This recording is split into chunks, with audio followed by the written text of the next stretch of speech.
So hello student, welcome back once again in our channel. Student, आज से हम start करने जा रहे हैं क्लास 12th NCERT मैथ और उसमें हम आज पढ़ेंगे मैट्रिक्स के बारे में कि मैट्रिक्स क्या होती है, इसकी कितने प्रकार हैं और ये कैसे लिखी जाती है, कैसे समझी जाती है। इन्हीं चीज़ों पर आज हमारा क्लास 12th का पहला लेक्चर होगा। तो उम्मीद है कि आप सबको बहुत पसंद आएगा इस और पसंद आने के लिए यह भी बात है कि आप शुरू से अंत तक बने रहें। जहाँ भी कोई समस्या है आप तुरंत उस पर कमेंट कर सकते हैं, वो आपका देखा जाएगा। ठीक, तो हम क्या करते हैं, शुरुआत करते हैं। आपकी NCERT बुक का ये चैप्टर नंबर 3 है, मैट्रिक्स। ठीक, तो मैट्रिक्स क्या है सबसे पहले हम ये जानते हैं।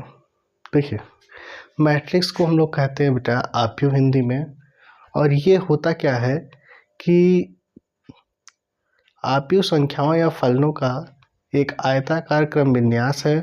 इन संख्याओं या फलनों को आव्यूह का अवयव कहते हैं तथा इनमें क्षैतिज रेखाओं को पंक्ति और ऊर्ध्वाधर रेखाओं को स्तंभ कहा जाता है।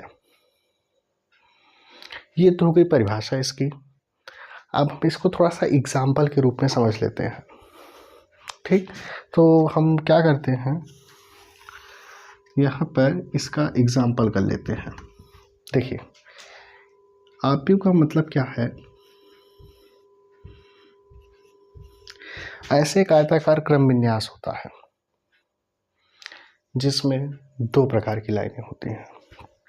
एक होती है क्षैतिज लाइन, एक होती है ऊर्ध्वाधर लाइन। क्षैतिज लाइन को हम लोग कहते हैं पंक्ति और ऊर्ध्वाधर जो लाइनें हैं इन लाइनों को हम लोग बोलते हैं स्तंभ। पंक्ति को अंग्रेजी में रो कहते हैं और इसको कहते हैं कॉलम, और रो और कॉलम से ही मिलके आव्यूह का निर्माण होता है। ठीक, अब हम इसमें पता करते हैं कि कितनी पंक्तियां और कितने स्तंभ हैं। ध्यान से देखिएगा, इसमें कुल कितनी क्षैतिज लाइनें हैं, 2। इसका मतलब इसमें पंक्तियां कुल कितनी हो गई, 2। ऊर्ध्वाधर लाइनें भी कितनी है, 2। इसका मतलब इसमें कॉलम कितने हो गए, 2। तो ये जो आव्यूह है ये 2x2 का आव्यूह है। ठीक, अब 2x2 क्या है, यही इसके नीचे वाली बात, ऑर्डर ऑफ मैट्रिक्स, यानी कि ये आव्यूह की कोटि है। मतलब देखो, यम पंक्ति हो और यन स्तंभ हो, दोनों बराबर भी हो सकते हैं, ऐसा कुछ नहीं है, केवल परिभाषा की बात हम कर रहे हैं। अब इसको हम क्या कहते हैं, यम क्रॉस यन को आव्यूह की कोटि कहा जाता है और इसके अंदर जो चीज़ें लिखी हुई हैं इसे हम आव्यूह का सदस्य कहते हैं या अवयव कहते हैं या मेंबर कहते हैं। इनको भी दर्शाने का एक नामकरण है। वो नामकरण किस प्रकार से होता है, जैसे देखिएगा, जैसे मान लीजिए हम 5 की बात करें ना, तो 5 किस रो और किस कॉलम का है, याद रखिएगा ARC करके आपको लिखना है। मतलब पहले रो होगा फिर क्या होगा, कॉलम होगा। ठीक, तो A किस रो का है, ये पहले रो का। किस कॉलम का है, ये दूसरे कॉलम का। अवयव हमारा कितना है, 5। अच्छा, हम बात करें अगर 2 की, 2 किस रो का है, दूसरे का। किस कॉलम का है, पहले का। आ गया कितना बेटा, 3 ना। अगली बात अगर हम करें, मान लीजिए कि ये 3 की बात हम करते हैं, तो अवयव है ये किस रो का, पहले रो का। किस कॉलम का, पहले कॉलम का। कितना बेटा, ये 3। तो उम्मीद है आपको बात समझ में आ रही होगी। एक हम 3 का एग्जाम्पल ले लेते हैं।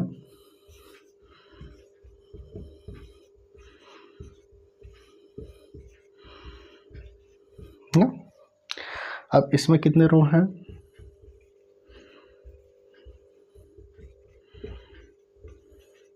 3 रो है और 3 कॉलम, यानी कि इसकी जो कोटि होगी बेटा वो 3x3 की होगी और इसमें जो अवयव होंगे वो कितने होंगे बेटा, कुल 9। ये 9 सदस्यों से मिलकर बना है, तो इसमें कुल 9 जो हो गए। इसमें सबसे बेसिक चीज़ यही जाननी होती है कि कौन किस रो किस कॉलम का है, किस नाम से इसको बताया जाएगा। अब जैसे मान लो हमने कहा A23 हमको बताइए, इसका मतलब पहला वाला रो है, दूसरे रो में हम बढ़ेंगे और आएंगे तीसरे कॉलम में। तो अवयव कितना है बेटा, वो 4। A31 का मतलब तीसरा रो पहला कॉलम, कितना है बेटा, ये 2 है। यहाँ पर हम लिख देते हैं कितना बेटा, 2। मान लो अगर हम बात करें A22 की, तो दूसरा रो और दूसरा कॉलम, अवयव कितना हो गया बेटा, ये 1।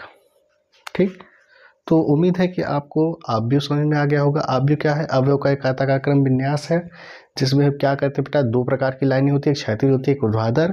क्षैतिज लाइनों को हम पंक्ति कहते हैं, ऊर्ध्वाधर लाइनों को स्तंभ कहा जाता है। और पंक्ति और स्तंभ को क्रॉस करके जब हम लिखते हैं बेटा, तो उससे हमें आव्यूह की कोटि मिल जाती है। ठीक, अब हम चलते हैं, जानते हैं आव्यूह के कुछ प्रकार के बारे में, कि आव्यूह के कुछ प्रकार क्या क्या हैं। देखिए, जैसे हमारे पास आव्यूह का प्रकार दिया गया है, टाइप ऑफ मैट्रिक्स। इसमें पहला है बेटा स्तंभ आव्यूह। अब स्तंभ आव्यूह क्या है, ऐसा आव्यूह जिसमें केवल एक स्तंभ हो, स्तंभ आव्यूह कहलाता है। देखिए, यहाँ पर बात हो रही है केवल एक स्तंभ की, पंक्तियाँ चाहे जितनी हो, पंक्तियों से हमें मतलब नहीं है, हमारा मतलब किससे है, स्तंभ से। ठीक ना। तो देखिए, इसमें कुल मिला जुला कर एक कॉलम है ना, जबकि रो हमारे पास कितना है, 3 है। तो रो से हमारा कोई मतलब नहीं है, हमारा मतलब किससे है, कॉलम से। ठीक, अब हम आगे चलते हैं बेटा और देखते हैं दूसरा वाला कौन सा आव्यूह है, ये पंक्ति आव्यूह। अब हम जानते हैं कि पंक्ति आव्यूह क्या है। देखिए, पंक्ति आव्यूह से कहा जाता है कि ऐसा आव्यूह जिसमें केवल एक पंक्ति हो, केवल कितनी पंक्तियां हो, एक पंक्ति हो, तो इस प्रकार के आव्यूह को हम पंक्ति आव्यूह कहते हैं। ठीक, अब जैसे देखिएगा, जैसे दिया गया ना एग्जाम्पल के रूप में 2, 3, 5। अब इसमें जो रो है बेटा, वो तो एक ही है, कॉलम हमारे पास कितना है बेटा, 3 है। तो इसकी अगर हम ऑर्डर निकालना चाहे, तो इसकी जो कोटि होगी बेटा, वो 1 क्रॉस कितना होगी, 3 होगी। इसकी निकालेंगे 3 क्रॉस 1 होगी ना। इसके बाद बात आती है बेटा वर्ग आव्यूह की।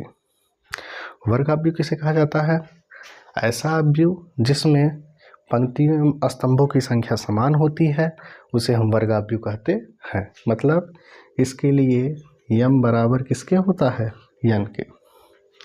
यम बराबर किसके होता है बेटा, यन के। ठीक ना।